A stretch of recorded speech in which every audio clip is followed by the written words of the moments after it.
itu artinya pindah, sudah dipindahkan. Karena kalau bom begitu dahsyat itu turun, kena uranium yang sudah 60% itu pasti radiasi luar biasa. Tidak terbukti. Ya, ya. Nah, ini yang jadi masalah terbesar. Karena apa? Karena setelah pengumuman itu, Presiden Trump mengatakan bahwa sudah selesai, sudah lumpuh Iran itu, dan beliau katakan bahwa menurut foto yang dilakukan oleh intelijen Israel di situ, inilah fotonya, Fordo sudah hancur. Tapi setelah pernyataan itu dibuat, sumber di Israel membantah, kami tidak foto itu, kami tidak terlibat. Nah, informasi ini kemudian bocor ke media di Amerika, Presiden Trump diserang. Ini pernyataannya benar apa tidak nih? Kok ada informasi seperti ini? Itulah yang membuat Trump marah ya. Ini yang membuat Trump marah sampai bicara kasar itu kan. Media pada dimarahin seperti itu. Tapi ini akan jadi masalah besar. Dia sudah umumkan di KTT NATO kemarin bahwa Iran sudah lumpuh. Tapi bagaimana kalau benar ada uranium 60% diperkaya itu udah dipindahkan? Kan tidak terbukti adanya radiasi. Ya. Jadi sebenarnya serangan yang diklaim oleh Netanyahu bahwa berhasil melumpuhkan pengayaan uranium oleh Iran tidak terbukti. Belum ada buktinya, sampai sekarang tidak terbukti. Tidak terbukti.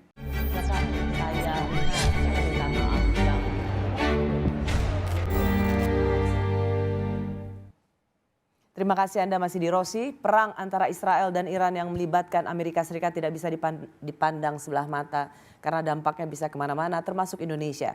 Saya masih bersama seorang jurnalis senior yang kini menjadi pengamat politik luar negeri dan pertahanan. Pernah menjadi editor di Harian Jakarta Post, Bung Pitan Daslani. Bung Pitan, salah satu kekhawatiran yang bisa menimpa kemana-mana termasuk Indonesia adalah ketika Selat Hormuz, di mana itu di bawah wilayah Iran itu ditutup. Padahal Selat Hormuz itu menguasai perdagangan hampir 30%. Betul. Dan itu pasti tidak semua negara kena, apalagi Indonesia. Iran memiliki otoritas, memiliki kekuasaan mau menutup itu. Dan kita pernah mendengar bahwa Iran bisa saja menutup Selat Hormuz. Tapi toh itu tidak dilakukan oleh Iran. Padahal ia punya kekuasaan untuk melakukan itu. Betul. Mengapa enggak ya? Kenapa pilihan ini enggak diambil Iran? Penutupan Selat Hormuz itu pada tahun 1967 itulah alasan kenapa terjadi perang 6 hari itu. Karena kepentingan banyak negara terganggu dan Israel sangat terganggu pada saat itu. Saat ini kalau dari kalkulasi ekonomi yang paling banyak menggunakan selat itu adalah Cina. Dan Cina tidak mau selat itu ditutup. Nah, kalau selat itu ditutup sama Iran, itu akan mengganggu jalur perdagangan Cina yang sangat besar. Nah, Cina ini kan punya investasi besar sekali. Terakhir dia kasih komitmen investasi 40 miliar dolar di Iran. Jadi kalau itu selat itu ditutup, dia mengganggu temannya sendiri dan mengganggu perekonomiannya sendiri juga. Jalur perdagangan. Ini menarik ya, sesuatu yang bisa menjadi daya tawar Iran. Yaitu menutup Selat Hormuz. Tapi ditimbang kembali. Tetapi itu justru tidak menjadi, karena bisa jadi bumerang kan bagi dia nilai sendiri. Strategis buat dia bisa bumerang, karena justru akan merugikan perekonomiannya sendiri, karena temannya sekutu-sekutunya, karena akan mereka rugi secara bisnis, sekutu-sekutu Iran. Sangat merugikan. Jadi kalkulasinya saya kira yang ke depan akan terjadi apa? Serangan kemarin Amerika ke pusat nuklir Iran itu tidak akan menghentikan program nuklir Iran. Kenapa? Karena kalau andaikan betul bahwa yang dibom kemarin itu adalah bahan uranium yang diperkaya 60% itu, maka pasti terjadi radiasi nuklir luar biasa. Faktanya adalah tidak terjadi radiasi di sana. Apa artinya tidak terjadi radiasi? Artinya pengeboman yang dilakukan itu tidak kena kepada benda itu, tidak kena kepada bahan uranium 400 kg lebih itu. Nah, artinya Iran masih memiliki. Artinya Iran masih punya. Karena statement daripada Rafael Grossi setelah Dirjen Badan Tenaga Atom itu, setelah penyerangan itu dia langsung mengatakan bahwa ternyata uranium itu sudah ditaruh di tempat yang aman. Itu artinya sudah dipindahkan. Karena kalau bom begitu dahsyat itu turun, kena uranium yang sudah 60% itu pasti radiasi luar biasa. Tidak terbukti. Nah, ini yang jadi masalah terbesar. Karena apa? Karena setelah pengumuman itu, Presiden Trump mengatakan bahwa sudah selesai, sudah lumpuh Iran itu, dan beliau katakan bahwa menurut foto yang dilakukan oleh intelijen Israel di situ, inilah fotonya, Fordo sudah hancur. Tapi setelah pernyataan itu dibuat, sumber di Israel membantah, kami tidak foto itu, kami tidak terlibat. Nah, informasi ini kemudian bocor ke media di Amerika, Presiden Trump diserang. Ini pernyataannya benar apa tidak nih? Kok ada informasi seperti ini? Itulah yang membuat Trump marah ya. Ini yang membuat Trump marah itu. sampai bicara kasar itu kan. Media pada dimarahin seperti itu. Tapi ini akan jadi masalah besar.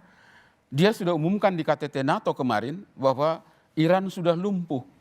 Tapi bagaimana kalau benar ada uranium 60% diperkaya itu udah dipindahkan? Kan tidak terbukti adanya radiasi. Ya.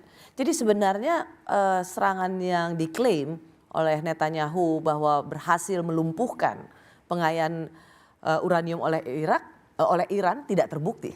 Belum ada buktinya, sampai sekarang tidak terbukti. Dan tidak terbukti. Iran bisa dikatakan tidak dilemahkan, tidak jadi lemah dengan serangan-serangan Israel. Bangunannya boleh rusak, tapi kan itu barangnya itu tidak mungkin Iran membiarkan barang itu di situ ketika dia tahu bahwa Israel akan serang. Intelijennya kan sudah bekerja ketika dia tahu. Jadi sebenarnya gencatan senjata yang baru saja dilakukan antara Iran dan Israel masing-masing mengklaim menang. Tapi menurut Bung Pitan, siapa yang menang dari gencatan senjata itu? Kalau saya mau lihatnya begini, ini ada yang berdusta ini. Siapa yang berdusta di sini? Kan begitu kan? Karena Trump setelah membom itu dia katakan, oke, sudah selesai membom, sekarang waktu untuk berdamai. Jadi sama seperti tempeleng orang habis itu jabat tangan sama dia, kan begitu. Lah Iran kan nggak mau. Masa begitu permainannya, kan begitu. Karena setelah itu kan ada serangan susulan. Iran tembak ke pangkalan Al-Udeid di Qatar kan. Ke pangkalan angkatan udara terbesar di Qatar, seperti itu.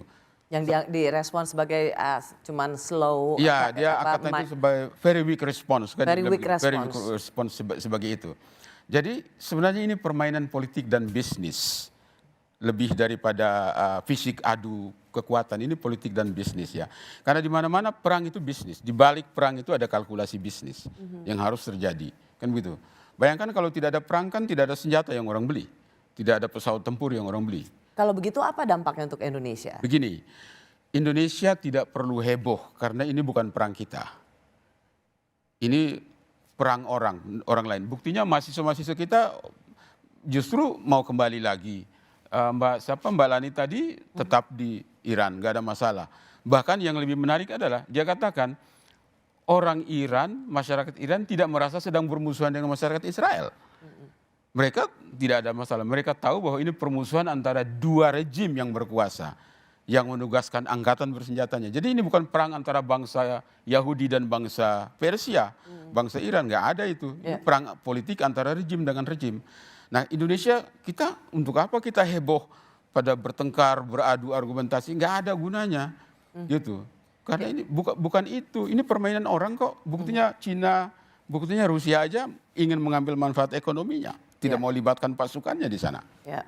Kan begitu. Jadi memang poin penting dari pembicaraan kita malam hari ini, Bung Pitan, dan juga kita mendengar langsung dari mahasiswa kita yang tinggal di sana.